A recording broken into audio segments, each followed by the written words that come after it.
Hi guys and girls, little video today on taking your range swing to the course.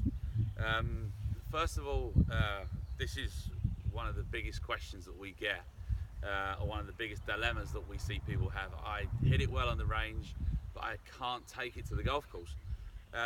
The reality is, and this is something that should really liberate you from this problem if you feel like you have it. You cannot take your range swing to the course. The reason I say that is because you cannot compare the uh, the situation of the driving range where you've got a big bucket of balls, flat lie, no consequence if you hit a bad shot. You're hitting a shot every few seconds rather than every few minutes, like you are on the golf course.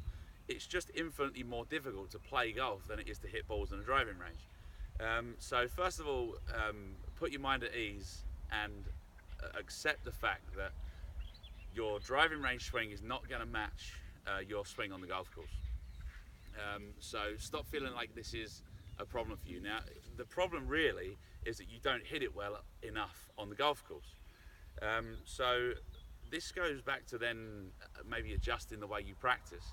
So, for example, if you find that you hit it well on the driving range, but when you get out on the golf course, you fight a bit of a slice, for example. When you're on the driving range, you should be practicing drawing the golf ball. You should practice the opposite of your mistake. If you find that you struggle to take a divot, if you hit it a bit thin or you hit some tops on the golf course, uh, practice on the driving range trying to take a bit of a divot. The biggest thing I think for most people is that they feel that their rhythm is much better on the driving range than it is on the course. Now this is again is a natural thing. I saw a video on the tour a couple of years ago, and it was Tiger, and it was Tiger on the range versus Tiger on the golf course, and they found they took a swing side by side, and it was Tiger hitting a driver on the range, and they put his swing in sync with the same camera rate, the same speed, and on the driving range, they started his swings, side by side.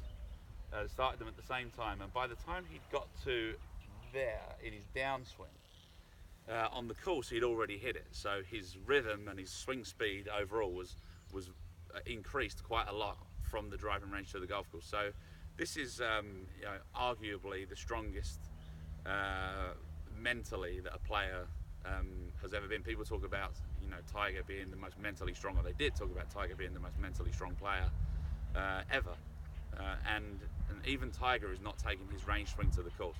So if you do feel like your range or your course swing gets a little bit too quick, then you should be practicing, like I said before, the opposite of that on the range. So you should be making a swing maybe that's markedly slower on the driving range.